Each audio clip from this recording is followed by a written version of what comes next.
नमस्कार दोस्तों, स्वागत है आप सभी का एएस अकेडमी में और मैं हूं आपके साथ अरविंद। दोस्तों, आप सभी ने जैसा कि थंबनेल में देख लिया होगा कि हम इस वीडियो में चर्चा कर रहे हैं कि आज तक मध्य प्रदेश पुलिस कांस्टेबल भर्ती में कितने फॉर्म भरे जा चुके हैं और फिजिकल में आपके कितने स्टूडेंट्स को बुलाया जाएगा और कितने स्टूडेंट्स को बाहर निकाल दिया जाएगा, इसके बारे में संपूर्ण जानकारी हम देंगे। साथ में भी बात करेंगे कि एक सीट पर कितने स्टूडेंट्स हैं और आप कैसे तैयारी कर सकते हैं कि उस एक सीट आपको मिल जाए, क्योंकि एक सीट पर तो बहुत सारे स्टूडेंट्स हो सकते हैं, लेकिन आपको वो एक सीट चाहिए तो कैसे ले सकेंगे, इसके बारे में भी चर्चा करेंगे। तो दोस्तों, इस वीडियो को अंत तक देखिएगा क्योंकि बहुत ही महत्वपूर्ण वीडियो होने वाला है आपके लिए और इसमें सारी जानकारी मिलेगी। जो भी आपके मन में सवाल होंगे, जो भी डाउट्स होंगे, वो सारे क्लियर हो जाएंगे। और यदि आपके मन में फिर भी कोई सवाल रह जाता है तो मुझे वीडियो के अंत में एक बार कमेंट जरूर कीजिएगा। मैं पूरी कोशिश करूंगा कि आपके सवाल का जवाब आपको दे दूं।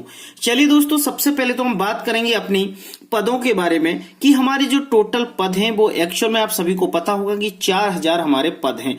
हमारी एमपी पुलिस कांस्टेबल की जो लास्ट डेट थी दोस्तों, यदि हम लास्ट डेट की बात करें तो लास्ट डेट हमारी थी 6 फरवरी। आप सभी को पता होगा कि 6 फरवरी 2021 हमारी इसकी 6 फरवरी 2021 हमारी इसकी लास्ट डेट थी। लेकिन गवर्नमेंट ने एक विज्ञप्ति जारी कर दी और उसमें लिख दिया है कि छात्रों के हित को ध्यान में रखते हुए हम इसकी डेट बढ़ाते हैं। यानी इसकी जो डेट है दोस्तों, अब उन्होंने 11 फरवरी 2021 कर दी। अब आप समझ सकते हैं इसमें छात्रों का हित तो है ही साथ में, लेकिन यहां पर मलाई भी मिलने वाली है। अब वो मलाई जिसको मिलेगी वो आप समझ गए होंगे कि 6 से लेके, है ना, 6 से लेके 11 के बीच के यदि हम बात करें तो टोटल आपको 5 दिन होते हैं।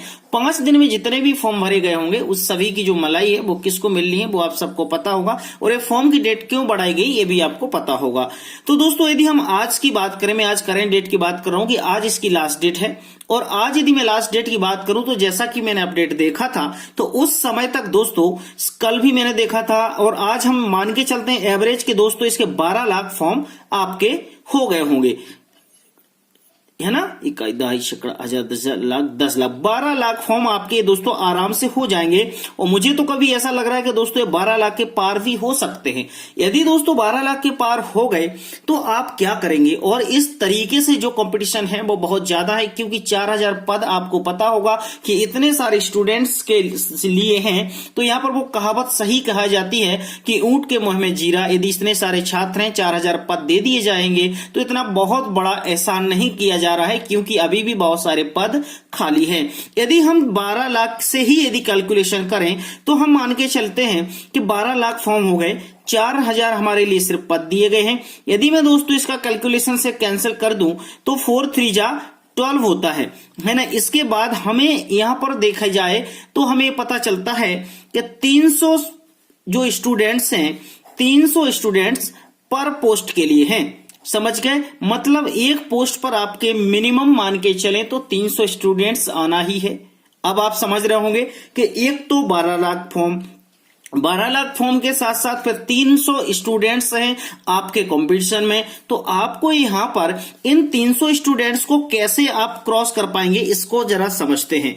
सबसे पहले तो आप ये देखो, इसमें बहुत सारे स्टूडेंट्स जो आपका एग्जाम होगा, एग्जाम के समय 12 लाख में कम से कम ऐसे स्टूडेंट्स होंगे जो 1 लाख समथिंग आप मान के चलो स्टूडेंट्स आपके पेपर ही नहीं देंगे। बहुत सारे स्टूडेंट्स इधर उधर हो जाते हैं, तो जितने फॉर्म डलते हैं उतना तो फॉर्म डलने के बाद पेपर नहीं दिया जाता है, एग्जाम में स्टूडेंट्स नहीं बैठेगा।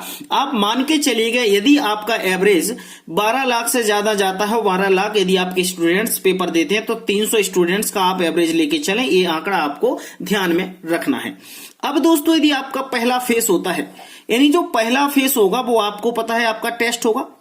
पहला जो फेस होगा वो आपका क्या होगा, टेस्ट होगा।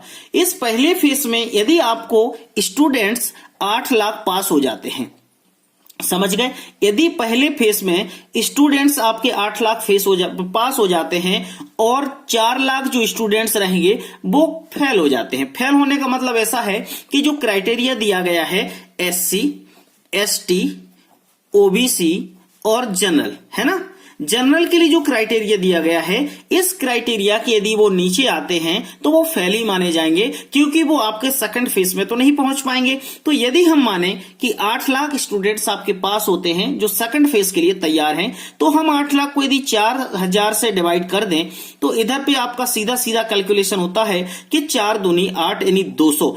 अब आप मान के चलो कि यहां से आप देख रहे थे, यहां आपको 200 स्टूडेंट्स कितने पे मिल रहे हैं पर पोस्ट पर, मतलब एक पोस्ट पर आपको 200 स्टूडेंट्स फाइट कर रहे हैं। आप यहां मैंने कैलकुलेशन में बताया था आपको कि 300 स्टूडेंट्स फाइट कर रहे हैं एक पोस्ट पर, लेकिन आपने जब नीचे कैलकुलेशन देखा रहा है तो उसमें आपको 200 स्टूडेंट्स एक पोस्ट पर लड़ रहे हैं। अब वो कैसे लड़ रहे हैं, क्योंकि यहां पर सीबीटी में पहले टेस्ट में बहुत सारे बच्चे निकल चुके हैं। अब यदि हम बात करते हैं 200 स्टूडेंट्स के बाद, यदि 200 स्टूडेंट्स के बाद इसमें और कुछ हो सकता है तो वो भी जरा समझ लेते हैं। देखो 200 स्टूडेंट्स यदि आपके हैं, यदि एक सीट के ऊपर, तो आपको यहां पर अब 200 स्टूडेंट्स को लेकर चलना है। लेकिन आपको एक बात याद रखना है, इसमें बहुत सारे स्टूडेंट्स ऐसे होते हैं जब सेकंड फेज में जाते हैं तो कहां कहां वो निकलते हैं, और बंदों को जरा मैं आपको बता देता हूं। जैसे कि बहुत सारे स्टूडेंट्स आपके जब फिजिकल में जाते हैं तो फिजिकल में बहुत से बच्चे कहां कहां निकल जाते हैं, इस बात को ध्यान में रखो। जब फिजिकल होता है तो बहुत सारे बच्चे ऊंचाई में निकल जाते हैं, ठीक है। किसी बच्चे की ऊंचाई परफेक्ट नहीं होती है, इसलिए उनको निकाल दिया जाता है। यदि किसी बच्चे की ऐसी है कि रनिंग अच्छी नहीं हो पाई है, उसको निकाल दिया जाएगा। गोला फेंक किसी ने गलत कर दिया तो उसको दोस्तों निकल जाएगा, वो भी बंदा निकल जाएगा। यदि उसकी लंबी कूद अच्छी नहीं हुई तो वो भी बंदा निकल जाएगा। समझ गया बात को? मतलब यदि आपके सेकंड फेज में फिजिकल के लिए बुलाया जाता है तो आप मान के चलें कि ये मैंने मोटे मोटे तौर पर बता दिया कि किसी को ऊंचाई में निकाल दिया जाता है, किसी को रनिंग में निकाल दिया जाता है, किसी को गोला फेंक में निकाल दिया जाता है, और बहुत सारे स्टूडेंट्स को कूद में भी निकाल दिया जाता है।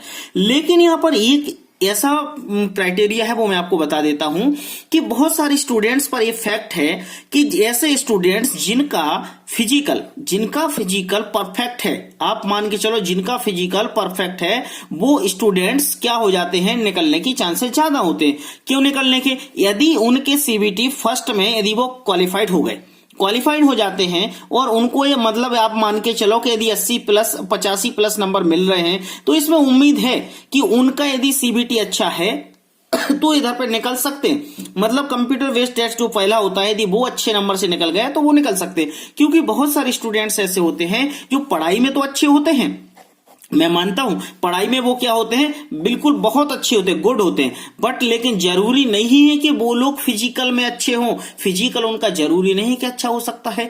बहुत सारे स्टूडेंट्स ऐसे हैं जो आज एमपीपीएससी की तैयारी कर रहे हैं। मैं आपको बता दूं, इसमें जो फॉर्म डले होंगे, बहुत सारे बच्चे जो एमपीपीएससी की तैयारी कर रहे हैं, बहुत सारे बच्चे एमपीएसआई की भी तैयारी कर रहे हैं, बहुत सारे बच्चे ऐसे हैं जो अदर एसएससी वगैरह की कर रहे हैं, है ना, रेलवे की कर रहे हैं, अदर एग्जाम्स की तैयारी जो स्टूडेंट्स कर रहे हैं वो स्टूडेंट्स भी इसमें फॉर्म भरे हैं, इसलिए भी आपको इतना क्राउड मिल गया है। और यदि इन स्टूडेंट्स का इतना जो क्राउड है वो आपको इसीलिए दिखाई दे रहा है। यदि एग्जाम्स में कोई एग्जाम होता है, किसी स्टूडेंट का सिलेक्शन हो जाता है तो बहुत सारे स्टूडेंट्स वहां भी डाइवर्ट हो जाते हैं, तो यहां से ऑटोमेटिक स्टूडेंट्स कम हो जाते हैं।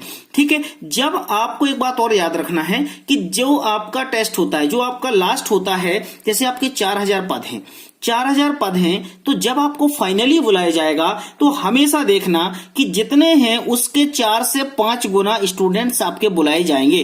4 से 5 गुना स्टूडेंट्स आपके पक्का बुलाए जाते हैं। यदि 4000 हैं तो आपके जो फाइनली सेकंड फेज में मान के चलिए 16000 स्टूडेंट से लेके 20000 स्टूडेंट तक बुलाए जा सकते हैं। ये तो आपका सेकंड फेज का फर्स्ट राउंड है। फिर इसके बाद आपका सेकंड राउंड भी होता है, फिर इसके बाद आपका थर्ड राउंड भी होता है। थर्ड राउंड का तो हो सकता ना हो क्लियर, लेकिन सेकंड राउंड तक ये चीजें चलती हैं। सेकंड राउंड में आपको क्लियर हो गया तो मैं आपको ये कैलकुलेशन एक्चुअल में इसलिए बता रहा हूं कि आपको ये ध्यान नहीं रखना है कि कितने पद भरे हैं, कितने फॉर्म भरे हैं, कितने पदों पर कितने स्टूडेंट्स हैं। आपको टारगेट ये करना है कि हमें एक सीट कैसे लेना है। अब यदि मैं छोटे छोटे और मोटे तौर पर बताऊं कि यदि आपके जैसे आपको पता है कि आपका पेपर कितना 100 नंबर का होना है, इतनी तो बात पता है। 100 नंबर में दोस्तों यदि सामान्य ज्ञान और तार्किक ज्ञान की बात करें तो 40 नंबर की सामान्य ज्ञान और तार्किक ज्ञान आनी है। इसके बाद बौद्धिक क्षमता और मानसिक अभिरुचि की हम बात करें तो 30 नंबर की आनी है, और विज्ञान और गणित की बात करें तो भी आपका 30 नंबर का आना है।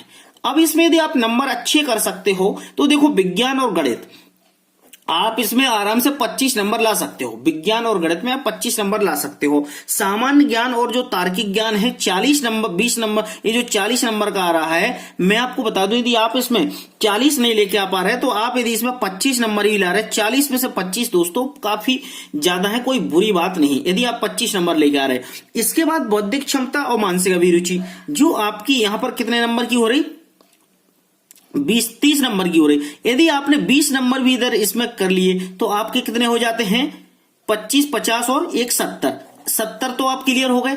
अब मैंने आपको 70 के बाद ऐसा बताता हूं कि इसमें देखो माइनस मार्किंग नहीं है। यदि आपने कितने भी तुक्के लगा दिए और यदि आपके 8-10 नंबर यदि तुक्के में प्लस हो जाते हैं और यदि आपकी तैयारी है तो आप 80 नंबर प्लस आराम से हो सकते हो। 80 नंबर आप आराम से प्लस हो सकते हो, आपको कहीं तक परेशान होने की आवश्यकता नहीं है यदि आप इस प्रकार से तैयारी कर रहे हैं तो। दूसरी बात, आपको सीबीटी तो निकालना ही निकालना है, इसके साथ साथ अपने फिजिकल की भी तैयारी करते रहना है। मैं एक वीडियो भी आपको ऐसा भी लाऊंगा जिसमें आपको फिजिकल के लिए कुछ ट्रिक्स बताऊंगा कि कैसे आपको फिजिकल की तैयारी करना है, कैसे रनिंग करना है, कैसे गोला फेंक करना है, क्या करना, क्या खाना, क्या नहीं खाना, कैसे तैयारी करना, सारी चीजें आपको मैं बताऊंगा। ठीक है, तो दोस्तों देखो मैंने आपको आज तक का जो डेटा था वो बता दिया। इसमें मैंने ये भी बता दिया बहुत सारे स्टूडेंट्स कैसे निकल जाएंगे, जिसमें आपने थंबनेल में देखा होगा कि कौन से स्टूडेंट्स बाहर होंगे। तो फिजिकल में बहुत सारे स्टूडेंट्स देखो कैसे होते। एक और खास, सीना, बहुत सारे स्टूडेंट्स ऐसे होते हैं कि सीना नहीं फुला पाते हैं, सीना फुलाने के कारण बाहर हो जाते हैं, गोला फेंक के कारण बाहर होते हैं, ऊंचाई के कारण, लंबी कूद है ना, ऊंची कूद, रनिंग, इन सभी के कारण स्टूडेंट्स बाहर हो जाते हैं। तो आपको कुल मिला के मैं ये कहना चाहता हूं कि इन सभी बातों को दरकिनार करते हुए आपको सिर्फ एक बात पर ध्यान रखना है, अपनी कहते हैं अर्जुन जैसी आंख आपको देखना है और सिर्फ यही गोल अपना बनाए रखो कि हमें 1 सीट चाहिए है, हमें ना 200 स्टूडेंट्स को ध्यान में रखना है ना 300 स्टूडेंट्स को ध्यान में रखना है, यदि आपको वाकई में तैयारी करना चाहते हो तो। और मैं आपको एक और बहुत ही इंपॉर्टेंट बात बता दूं कि देखो जब आप तैयारी करते हो तो आपके पास सबसे पहले तो आपकी एक लगन होनी चाहिए। पहला कि आपको पता है, आपका गोल है कि यार आपको कैसे भी करना है, आपको तैयारी करना है, पहले काम तो ये होना चाहिए। दूसरी बात, आपके पास एक अच्छा गाइडर होना चाहिए, यानी एक अच्छा मटेरियल होना चाहिए। जो भी आप पढ़ लिख रहे हैं, जो भी किताब पढ़ रहे हैं, वो किताब आपके पास अच्छी होना चाहिए, जो मटेरियल जहां से भी पढ़ रहे हैं वो अच्छा होना चाहिए, सिलेक्टेड होना चाहिए, बिल्कुल इंपॉर्टेंट होना चाहिए। तीसरी बात है कि आप जहां भी क्लास ले रहे हैं, चाहे कहीं भी क्लास लो, डिपेंड ये करता है कि वो आदमी जो भी पढ़ा रहा है वो आपको समझ में आना चाहिए। आप चाहे वो छोटी जगह पे पढ़ा रहा हो चाहे बड़ी जगह पे पढ़ा रहा हो। तो मैं आपको बता दूं, आपको यदि इतने कम समय में तैयारी करना है तो आप कोई भी बुक पढ़ोगे तो इतना इफेक्टिव नहीं रहेगा। आपको उसके लिए मैं ऐसा नहीं बोल रहा हूं कि मैं आज आपको जो बता रहा हूं उसका प्रचार प्रसार कर रहा हूं, उसका प्रचार प्रसार बिल्कुल नहीं कर रहा हूं। बहुत सारे स्टूडेंट्स ले चुके हैं, बहुत सारे स्टूडेंट्स इसके लिए तत्पर हैं और ले रहे हो, डेली बुकिंग भी चल रही है कि हमारे एएस एकेडमी के द्वारा नोट्स प्रोवाइड कराए जा रहे हैं जो आपको सफलता के काफी करीब लेकर जाते हैं। सभी सब्जेक्ट के नोट्स आपको मिलेंगे और मैं आपको बता दूं सभी सब्जेक्ट के नोट्स के साथ हम लोगों ने बहुत सारे प्रैक्टिस क्वेश्चंस भी आपको दिए हैं जो आपको काफी सफलता मिलेगी। और मैं आपको बता दूं दोस्तों कि यदि वो नोट्स आपने पढ़ लिए तो आपको कहीं तक जाने की आवश्यकता नहीं, कहीं कुछ भटकने की आवश्यकता नहीं है, आपका आराम से सिलेक्शन हो जाएगा और आप आराम से 80-85 नंबर ला सकते हो, है ना। तो यदि आप लोग मध्य प्रदेश पुलिस कांस्टेबल भर्ती के नोट्स मंगाना चाहते हैं तो ये नंबर है 9111755039। इस नंबर पे अपना नाम और अपना एड्रेस लिखकर व्हाट्सअप कर देना, ये हमारा व्हाट्सअप नंबर है। इस नंबर पे हाई लिख दीजिएगा एमपी पुलिस कांस्टेबल के नोट्स लिखकर, तो नोट्स बुक हो जाएंगे। 2 से 3 दिन में नोट्स आपके घर पे स्पीड पोस्ट के माध्यम से पहुंचते हैं जो आपको सफलता के वाकई में करीब लेकर जाते हैं। दोस्तों हम आपको फ्री ऑफ कॉस्ट क्लासेस भी प्रोवाइड करा रहे हैं, पूरा मटेरियल भी दे रहे हैं और जहां हेल्प बनेगी हमारी वहां आपकी हेल्प भी करेंगे। तो दोस्तों आप नोट्स मंगाना चाहते तो मंगा सकते हैं, क्योंकि देखो 1000-1200 रुपए में होता कुछ नहीं है। अन्यथा ऐसा ना हो कि कभी आपको पछताना पड़े, तो कोशिश करें कि वो बिल्कुल भी मौका ना दें कि आपको पछताना पड़े। तो 9111755039 ये नंबर है, इस नंबर पर नाम और एड्रेस लिखकर भेजिएगा, इंक्वायरी भी कर सकते हैं, नोट्स बुकिंग हो जाएंगे और 2 से 3 दिन में आपके घर पर नोट स्पीड पोस्ट के माध्यम से पहुंचते हैं। तो नमस्कार, अपना बहुत ख्याल रखिएगा और अच्छे से रहेगा। कोई प्रॉब्लम हो तो कमेंट बॉक्स में कमेंट्स कीजिएगा और एएस एकेडमी को सब्सक्राइब नहीं किया है तो सब्सक्राइब कर लीजिएगा, बेल आइकन के साइन पे क्लिक कर लें, जिससे आने वाले लेटेस्ट वीडियो आपको हमारे डेली मिलते रहेंगे।